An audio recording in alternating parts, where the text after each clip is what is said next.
Friends, welcome to our channel. Latest ఎపిసోడ్లో ఏం జరగబోతుందో ముందుగానే తెలుసుకుందాం. ఫ్రెండ్స్, డైలీ సీరియల్ నోటిఫికేషన్ కోసం ఛానల్ని సబ్స్క్రైబ్ చేసుకోండి ఫ్రెండ్స్. అండ్ పక్కనే ఉన్న బెల్ ఐకాన్ని క్లిక్ చేసి ఆల్ ఆప్షన్ని సెలెక్ట్ చేసేయండి. ఇక సత్య అయితే పోలీస్ స్టేషన్కి వచ్చి, నాన్న, అది ఏదో కావాలని మీరు చంపలేదు కదా, ఏదో ప్రమాదవశాత్తు ఆ రౌడీగాడు కింద పడిపోయాడు, అదే విషయం పోలీసులకు చెప్పండి నాన్న అని వేడుకుంటూ ఉంటుంది. ఏదో రకంగా తప్పు నా మూలనే కదమ్మా జరిగింది అని చెప్పేసి జైల్లో ఉన్న తన తండ్రి అనటంతో సత్య ఇక వెంటనే పోలీస్ దగ్గరికి వస్తుంది. ఇన్స్పెక్టర్ గారు, మా నాన్న చీమకు కూడా హాని తలపెట్టారండి, దయచేసి మా నాన్నగారిని వదిలిపెట్టండి. మా నాన్న కావాలని ఇదంతా చేయలేదు, వాడు రౌడీ వెధవ, ఆడపిల్లల జీవితాలతో ఆడుకుంటున్నాడు, అందుకని వాడి పాపం పండింది, వాడు చనిపోయాడు, కానీ మా నాన్నకు ఏ తప్పు తెలియదండి అని చెప్పేసి సత్య కన్నీళ్లు పెట్టుకుంటూ ఉంటుంది. అప్పుడు ఆ ఇన్స్పెక్టర్ గారు, అమ్మ చూడమ్మా, ఆ విషయం ఆ ముక్క మీ నాన్నగారిని చెప్పమను. మీ నాన్నగారు పదే పదే 1కి 100 సార్లు నిందితుడిని నేనే, హంతకుని నేనే అని చెప్పేసి ఆయనంతలా ఆయనే చెప్పుకున్నారు. కాబట్టి ఈ కేసు ఇక్కడ ఏమీ తేలదమ్మా, కోర్టుకే వెళ్తాం. ఇక కోర్టుకి వెళ్ళిన తర్వాత అక్కడ తేలుతుంది. ఎఫ్ఐఆర్ కూడా రెడీ చేశాం అని అనగానే, సార్ ప్లీజ్ సార్, దయచేసి అలా చేయొద్దు సార్ అని చెప్పేసి సత్య వేడుకుంటూ ఉంటుంది. నీకు 1 గంట సమయం ఇస్తున్నామమ్మా, ఈ గంటలో నువ్వు ఏదైనా చెయ్యాలి అనుకుంటే చెయ్యి, లేకపోతే కోర్టుకి వెళ్తే మీ నాన్నగారికి ఎంతకాలం శిక్ష పడుతుందన్నది ఎవరం ఊహించలేం అని చెప్పేసి చెప్పంగానే సత్య కన్నీళ్ళు పెట్టుకుంటూ ఉంటుంది. ఇక హర్ష, ఇదేంటిది ఇలా జరిగింది అని చెప్పేసి సంజయ్ ఏడుస్తూ ఉంటుంది. అక్క, ఇంకా నాన్న బయటకి రారా, నాన్నను జైల్లోనే వేసేస్తారా అక్క అని చెప్పేసి సంజయ్ ఏడుస్తూ ఉంటే, సంజయ్ అలా ఏమీ కాదు సంజయ్, కానీ నాన్నగారేమో ఇప్పుడు ఒప్పుకోవటం లేదు అని చెప్పేసి కంగారు పడిపోతూ అందరూ బాధపడుతూ ఉంటారు. అయితే ఇక ఇది ఇలా ఉండగా అక్కడ వచ్చేసేసి ఇంటికి వస్తాడు కదా మహదేవయ్య, కోపంతో రగిలిపోతూ ఉంటాడు. సత్య కారణంతో తనని అవమానించారని, ఎమ్మెల్యే టికెట్కు తాను దూరం అయిపోయాడని, ఎంతో కాలం నుంచి ఎమ్మెల్యే టికెట్ మీద హోప్స్ పెట్టుకున్న మహదేవయ్య కలలన్నీ కూడా ఒక్కసారిగా కొలాప్స్ అయిపోవటంతో కోపంతో రగిలిపోతూ ఉంటాడు. ఇదంతా ఆ సత్య సిన్నోడి పెళ్ళం కావాలనే చేసిందయ్యా, మొన్న మీడియా వాళ్ళ ముందు అంత మంచిగా మాట్లాడి ఈరోజు నలుగురిలో నవ్వులు పాలు చేసింది, మనల్ని ఆయన ముందు తలదించుకునేటట్టు చేసింది అని చెప్పేసి మహదేవయ్య భార్య రెచ్చిపోతూ ఉంటుంది. పక్కనే ఉన్న రుద్ర కూడా, అవును బాపు, ఇదంతా సత్య చేసిన ప్లానే, సత్య ఎప్పుడు కూడా మనల్ని నమ్మదు, మన ఇంటిని అత్తారింటిగా ఒక గౌరవం అనేది ఇవ్వదు అని చెప్పేసి నోటికి ఇష్టం వచ్చినట్టు అందరూ మాట్లాడుతూ ఉంటారు. చాలన్నా చాలు, ఇంకొక మాట కూడా నా భార్య గురించి తప్పుగా మాట్లాడద్దు. నా సత్య ఏం చేసినా దాని వెనకాతల చాలా బలమైన కారణమే ఉంటుంది బాపు. అసలు సత్య చెప్పా పెట్టుకోకుండా ఎక్కడికి వెళ్ళిందని నేను కంగారు పడుతున్నాను. ఒక 5 నిమిషాలు నాకు జర టైం ఇవ్వండి బాపు, ఏం జరుగుతుందన్నది నేను తెలుసుకుంటాను అని చెప్పేసి ఫోన్ తీసే లోపలే, అక్క, ఈ విషయం బావగారికి చెప్తే నాన్నను జైలు నుంచి విడిపిస్తారక్క, ఈ టైంలో ఒక్క బావగారు మాత్రమే అక్క మనల్ని కాపాడేది, నువ్వు వెంటనే బావగారికి ఫోన్ చేసి చెప్పక్క, లేకపోతే నాన్నను కోర్టుకు తీసుకొని వెళ్ళిపోతారు, ఆ తర్వాత మన నాన్న మనకు దక్కరక్క అని చెప్పేసి సంజయ్ అంటూ ఉంటుంది. అవును సంజయ్, ఇప్పుడే క్రిష్కి ఫోన్ చేస్తాను అని చెప్పేసి ఇక సత్య క్రిష్కి ఫోన్ చేస్తూ ఉండగా, ఇదిగో సత్యే ఫోన్ చేస్తుంది అని చెప్పేసి, హలో చెప్పు సత్య అని చెప్పేసి క్రిష్ అంటూ ఉంటాడు. క్రిష్, నాన్నని పోలీసులు అరెస్టు చేశారు అని అనగానే, ఏం మాట్లాడుతున్నావు, ధర్మరాజు నా మామయ్య, అటువంటి ఆయనకి ఎవరు జైలుకు పంపిస్తారు, అసలు ఏమైంది సత్య, నువ్వు క్లారిటీగా చెప్తేనే కదా నాకు అర్థమయ్యేది అని చెప్పేసి క్రిష్ అనగానే అప్పుడు సత్య జరిగిందంతా చెప్తూ ఉంటుంది. అవునా, సరే అయితే ఇప్పుడే నేను మా బాపుని పట్టుకొని వచ్చి మామయ్యని విడిపిస్తాను, నువ్వేమీ కంగారు పడదు సత్య అని చెప్పేసి అనగానే ఇక వెంటనే మన రేణుక, ఏంది క్రిష్, ఏదో కేసు అంటున్నావు, నాకు ఎందుకో భయం వేస్తుంది అని చెప్పేసి రేణుక అంటూ ఉంటుంది.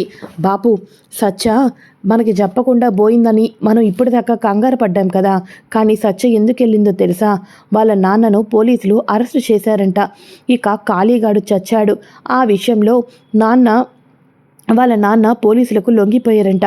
రా బాపు మనం వెళ్దాం, మనం వెళ్తే నిమిషంలో వాళ్ళ నాన్నను రిలీజ్ చేసేస్తారు, పద బాపు వెళ్దాం అని చెప్పేసేసి క్రిష్ అయితే అంటూ ఉంటాడు. అయితే ఇక వెంటనే ఏంద్రా ఎక్కడికి రా వెళ్ళేది అని చెప్పేసి అనగానే, అవును బాపు ఎక్కడికి రాడు అని చెప్పేసేసి రుద్ర అంటూ ఉంటాడు. అన్నా వాళ్ళ నాన్న జైల్లో ఉన్నాడే అని చెప్పేసి క్రిష్ అనగానే, ఉంటే ఏంటి, అయితే ఏంటంట, ఇప్పుడు నీకు నాకు వచ్చే లాస్ ఏం లేదు అని చెప్పేసి బాపుకు వచ్చిన లాస్తో పోలిస్తే అదేం పెద్ద ఇదేం కాదులే, అలాగైతే బాపు ఎమ్మెల్యే టికెట్టే పోతుంది, అప్పుడు మనం ఏం చెయ్యాలి, మనం ఎంత బాధపడాలి అని చెప్పేసేసి రుద్ర రెచ్చిపోతూ ఉంటాడు. బాపు నువ్వు అన్న మాటలేమీ పట్టించుకోవద్దు బాపు, పద మనం వెళ్దాం అని అనగానే, లేదురా ఎప్పుడు నేను నా పెనిమిటికి అడ్డు చెప్పిందే లేదు, కానీ ఈరోజు నేను నా పెనిమిటికి అడ్డుపడుతున్నాను, నా పెనిమిటి ఎట్టి పరిస్థితుల్లోనూ కూడా మీ మామను విడిపించడానికి వీల్లేదు అని చెప్పేసేసి ఇక మహదేవయ్య భార్య కూడా అంటూ ఉంటుంది. సరే అయితే మీరెవరు నా గురించి సపోర్ట్ చేయకపోయినా నా భార్యని ఎలా సంతోషంగా చూసుకోవాలో, మా మామని ఎలా బయటకు తెచ్చుకోవాలో నాకు బాగా తెలుసు అని చెప్పేసేసి ఇక వెంటనే క్రిష్ బయటికి వెళ్తూ ఉంటాడు. ఇక క్రిష్ బయటకు వెళ్ళంగానే, బాపు ఇప్పుడే పోలీసులకు ఫోన్ చేస్తాను, పోలీసులకు ఫోన్ చేసి నా తమ్ముడు వచ్చినా కూడా అతన్ని వదిలిపెట్టద్దని చెప్తాను అని చెప్పేసేసి రుద్ర అయితే అంటూ ఉంటాడు. ఈ లోపల క్రిష్ స్పీడ్గా పోలీస్ స్టేషన్ దగ్గరికి వెళ్ళంగానే సత్య కన్నీళ్ళు పెట్టుకుంటూ క్రిష్ అని పరుగున వచ్చి క్రిష్ని హక్ చేసుకొని ఏడుస్తూ ఉంటుంది. ఒక్కసారిగా క్రిష్ అలా సత్య వచ్చి పట్టుకొని ఏడుస్తూ ఉండటంతో ఇక వెంటనే చాలా ఫీల్ అయిపోతూ ఉంటాడు. నువ్వు బాధపడదు సత్య, నీ కళ్ళమట కన్నీళ్ళు వస్తే నేను చూడలేను సత్య, దయచేసి సైలెంట్గా ఉండు, మీ బాపుకి ఏం కాదు, నేను రిలీజ్ చేపిస్తాను కదా అని చెప్పేసేసి పోలీస్ స్టేషన్కి అయితే వెళ్తారు. పోలీస్ స్టేషన్కి వెళ్ళిన తర్వాత, చూడండి నేనెవరో మీకు బాగా తెలుసు కదా, మహదేవయ్య చిన్న కొడుకుని, ఆయన ఏ తప్పు చేయలేదు, అతన్ని వదిలిపెట్టండి, ఆయన చాలా మంచి వ్యక్తి, నా భార్య అన్నట్టు చీమకు కూడా హాని తలపడని వ్యక్తి అతను అని అనగానే, ఓకే సార్ మీరు చెప్పినట్టు చేస్తాం సార్, మీ కుటుంబం వాళ్ళు ఏం చెప్తే అది మేము చేయటానికి రెడీ సార్, కాకపోతే మీ అన్నయ్య రుద్ర ఇప్పుడే ఫోన్ చేసి మా తమ్ముడు వచ్చినా మాట్లాడినా విడిపించొద్దు అని మాత్రం ఇప్పుడే జస్ట్ ఫోన్ చేసి చెప్పారు సార్, ఇక మీ అన్నదమ్ముల మాటల్లో ఎవరిది వినాలో ఎవరిది వినకూడదో నాకైతే తెలియటం లేదు సార్ అని చెప్పేసి అనగానే ఒక్కసారిగా సత్య క్రిష్ ఇక రుద్రాని ఇలా ఫోన్ చేసి చెప్పాడనగానే అందరూ షాక్ అయిపోతారు. అప్పుడు క్రిష్ అంటూ ఉంటాడు, అవునా గట్లనా, నా అన్న మాట వింటారా, మా బాపు ఏం చెప్పాడో తెలుసు కదా, మా బాపు తర్వాత ఏ విషయంలో అయినా సరే తర్వాత నాదే పై చెయ్యి అని చెప్పేసి నా బాపు ఎప్పుడో చెప్పాడు, రాజకీయ వారసుని కూడా నన్నే చేస్తాను అని చెప్పారు, కాబట్టి నా బాపు తర్వాత నా మాట మీరు వినాల్సిందే, మీరు కాదు కూడదు అన్నారనుకోండి ఆయన్ని విడిపించి నేనే జైల్లోకి వెళ్తాను, ఎందుకంటే మీకు తెలిసిందే కదా ఆ కాళీగాడికి నాకు 100 పంచాయతీలు జరిగినాయి ఇప్పటికి, కాబట్టి కాళీగాడు చచ్చాడంటే ఎంతో కొంత కారణం అయితే నేనే అవ్వాలి తప్ప ఇంకెవ్వరూ అవరు, ఎందుకంటే ఆడు నా శత్రువు, కాబట్టి కాళీగాడి నిందను నా మీద వేయండి, నా మీద ఎఫ్ఐఆర్ రాయండి, నన్ను కోర్టుకు తీసుకుని వెళ్ళండి, మా మావయ్యను విడిపించండి అని చెప్పేసి క్రిష్ చెప్పంగానే సత్య తన భర్త యొక్క ప్రేమను అర్థం చేసుకొని ఒక్కసారిగా క్రిష్ అని అంటూ ఉంటుంది. నువ్వు ఆగు సత్య అని చెప్పేసి అనగానే, అమ్మో మిమ్మల్ని అరెస్ట్ చేయడమే సార్, ఇంకేమైనా ఉందా, పొరపాటును కూడా మిమ్మల్ని అరెస్ట్ చేస్తే మహదేవయ్య గారు మమ్మల్ని ఇక బతకనిస్తారా సార్, సరే అయితే ఇప్పటిదాకా ఖాళీ చచ్చిపోయాడని ఎటువంటి కేసు మాకు రాలేదు సార్, కాబట్టి ఇతను ప్రాణభయంతో తన కూతురు ఆడపిల్లని రక్షించుకోవటం కోసం చేశారు, కాళీగాడు చనిపోయాడని ఎవరూ కేసు పెట్టలేదు కాబట్టి ఆయనంతలా ఆయనే లొంగిపోయాడు కాబట్టి అతని చావుకి ఇతనికి పెద్ద సంబంధం లేదని తన ప్రాణాన్ని రక్షించుకోవటం కోసం తోపులాటలో జరిగింది తప్ప కావాలని చేయలేదు అని ఒక పేపర్ మీద సంతకం చేసి ఇచ్చేయమని చెప్పండి చాలు, ఆ తర్వాత మున్ముందు ఏం జరిగినా మేం చూసుకుంటాం అని చెప్పేసి చెప్పంగానే ఈ లోపల సత్య, నాన్న దయచేసి రాయండి నాన్న, మీకు పుణ్యం ఉంటుంది నాన్న అని చెప్పేసేసి లోపలకైతే రాసిస్తారు.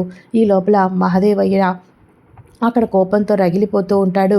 రుద్ర విడిపించరు ఇక సత్య పొగ అణగిద్ది అని హ్యాపీగా ఉంటాడు. కానీ ఇక్కడ మన విశ్వనాథంని అయితే పోలీసులు రిలీజ్ చేస్తారు. ఇక వెంటనే విశ్వనాథం తన అల్లుడిని హక్ చేసుకుంటూ, ఏంది మామ ఇది, చెయ్యని తప్పుకు నిందలేసుకోవడం ఏంది, ఈ పంచాయతీలు ఏంది, పదండి పదండి జర ఇంటికి పోదాం అని చెప్పేసేసి అందరూ ఇంటికైతే వెళ్ళిపోతారు. ఇక వెంటనే ఏవండి వచ్చేసారా అని చెప్పేసేసి ఇంట్లో ఉన్న వాళ్ళందరూ చాలా సంతోషపడిపోతూ ఉంటారు. ఇక ఎప్పుడు ఇలాంటి తప్పులు చేయొద్దు నాన్న, మా గురించి నువ్వు ఇంతకాలం ఆలోచించింది చాలు, ఇక ఇదంతా కూడా మేము చూసుకుంటాం అని చెప్పేసి హర్ష అయితే వాళ్ళ నాన్నకు మాటిస్తూ ఉంటాడు. సరే అయితే ఇప్పటికి ఆలస్యమైంది, వెళ్దాం పదండి అని చెప్పేసేసి సత్య వాళ్ళు ఇంటికైతే బయలుదేరుతారు. గుమ్మంలోనే సత్యను ఆపేసేసి ఇక వాళ్ళ అత్తయ్య అయితే నోటికి ఇష్టం వచ్చినట్టు మాట్లాడుతూ ఉంటుంది. నీకు అత్తారింటి పౌరవు కన్నా మీ నాన్న గురించి ఎక్కువైపోయిందా? గట్లా అయితే ఆ ఇంట్లోనే ఉండాల్సింది, మళ్ళీ తిరిగి ఏం మొహం పెట్టుకొని అత్తారింటికి వచ్చావు నువ్వు అని చెప్పేసేసి అంటూ ఉంటే, అమ్మా, సత్యన్ ఒక మాట మాట్లాడాలి అంటే పక్కన ఈ క్రిష్ ఉన్నాడని గుర్తుపెట్టుకో. ఆడపిల్ల తండ్రి మీద ఎంతో ప్రేమ ఉంటుంది. అంతెందుకు, బాపుకి ఏదైనా అయితే నందిని పరుగు పరుగున రాదా? ఆ అత్తాలింట్లో కూడా అట్లానే అంటున్నారా అని చెప్పేసి నా భార్యని ఒక్క మాట అంటే నిన్ను ఊరుకునేదే లేదు అని అనగానే, గంతేలేరా గంతే, పెళ్ళయి 3 రోజులు కూడా కాలేదు కానీ పళ్ళం మీదకు మాత్రం నింద వేయకూడదు. చిన్నప్పటి నుంచి మీ నాన్న మిమ్మల్ని పెంచిండు, మీ నాన్న ఎమ్మెల్యే కోరిక మాత్రం పోయినా మీకు పర్వాలేదు అని చెప్పేసేసి, చూసావయ్యా సిన్నోడు ఎట్లా మారిపోయిండో, నీ ఎమ్మెల్యే పదవి కన్నా తన భార్య ఎక్కువైపోయింది అని చెప్పేసి అనగానే, బాపు, మనకి ఏది రాసి పెట్టుంటే అది అవుతుంది, నువ్వు తప్పకుండా ఎమ్మెల్యే అవుతావని నా మనసు నాకు చెప్తుంది, నువ్వేమీ ఫిగర్ చేయకు బాపు అని చెప్పేసి, పద సత్య లోపలికి వెళ్దాం అని అనగానే సత్య ఒక్కసారిగా లోపలికి వెళ్ళి క్రిష్ని హక్ చేసుకొని, నువ్వు లేకపోతే నేను లేను క్రిష్, నేను పెళ్లి చేసుకున్నప్పుడు ఇటువంటి భర్త ఏ ఆడపిల్లకి రాకూడదు అని ఎంతో కాలం ఏడ్చుకున్నాను. కానీ ఇప్పుడు నేను చెప్తున్నాను, నీలాంటి భర్త రావాలి అంటే ఎంతో అదృష్టం ఉండాలి. ఆ ఆడపిల్ల ఎంతో పుణ్యం చేసుకొని ఉంటే తప్ప నీలాంటి భర్త రాడు. ఇప్పుడు నేను అనుకుంటున్నాను, నువ్వు నాకు ఈ జన్మకే కాదు 7 జన్మలకి నువ్వే నా భర్తగా రావాలి క్రిష్, రావాలి అని చెప్పేసి సత్య ఎమోషనల్ అయిపోతూ ఉంటుంది. అయితే ఇక మార్నింగ్ అవుతుందా, మార్నింగ్ అవ్వగానే సత్య, అత్తయ్య గారు నేను గుడికి వెళ్ళొస్తాను అని చెప్పేసేసి సత్య గుడికైతే వెళ్తుంది. నాన్నను రిలీజ్ చేయించావు దేవుడా, నువ్వున్నావు, ఇక నా కుటుంబం, నా అత్తింటి కుటుంబం అందరూ సుఖంగా సంతోషంగా ఉండాలి అని సత్య అయితే దేవుణ్ణి మొక్కుకుంటూ తిరిగి ఇంటికైతే వస్తుంది. ఈ లోపల ఒక లేడీ డ్రైవ్ చేసుకుంటూ కారులో వెళ్తూ ఉంటుంది. ఇక ఆ కార్కి యాక్సిడెంట్ అవ్వగానే యాక్సిడెంట్ చేసిన వాళ్ళు వెళ్ళిపోవటంతో ఆ లేడీ వచ్చేసి ప్రాణాపాయ స్థితిలో ఉండగానే సత్య చూస్తుంది. ఏవండి ఏవండి లేవండి అని అంటూ ఉంటుంది. ఆవిడ మాత్రం లేవదు. ఇక కారులో ఉన్న వాటర్ బాటిల్ తీసుకొచ్చి మొహం మీద కొడుతుంది. కానీ లేకపోవడంతో సత్య ఇక వెంటనే అంబులెన్స్లో ఫోన్ చేసి అంబులెన్స్లో ఎక్కించి తాను దగ్గరుండి పంపిస్తుంది, దగ్గరుండి ట్రీట్ చేస్తుంది. చాలా బ్లడ్ లాస్ అయిపోయింది. పేషెంట్కి కనుక బ్లడ్ ఎక్కించకపోతే తను ప్రాణాపాయ స్థితిలో ఉంది, లేకపోతే ప్రాణం పోతుంది అని అనగానే సత్య వెంటనే సేమ్ బ్లడ్ గ్రూప్ నాది కూడా, పేషెంట్ని త్వరగా బతికించండి అని చెప్పేసేసి సత్య అయితే బ్లడ్ అయితే ఇస్తుంది. బ్లడ్ ఇచ్చిన తర్వాత 1 అవర్ ట్రీట్మెంట్ అయిన తర్వాత అప్పుడు ఆవిడ కళ్ళు అయితే తెరుస్తుంది. ఇక వెంటనే ఆవిడ సత్యను చూసి ఇక ఏదో మాట్లాడాలనుకుంటూ ఉంటే సత్య అంటుంది, ఏవండి మీరు ఎవరి తాలూకా, అసలు మీ ఇల్లు ఎక్కడ, మీ వాళ్ళ ఫోన్ నెంబర్, మీ ఫోన్ ఏమైనా ఉంటే ఎక్కడుందో చెప్తారా, నేను మీ వాళ్ళకి ఫోన్ చేస్తాను అని చెప్పేసి అనగానే ఒక్కసారిగా ఈ అమ్మాయికి నేను ఎవరో కూడా తెలియకోకుండానే నా గురించి ఇంత సహాయం చేసిందనమాట అని అనుకుంటూ ఉండగా అప్పుడు నర్సు వస్తుంది.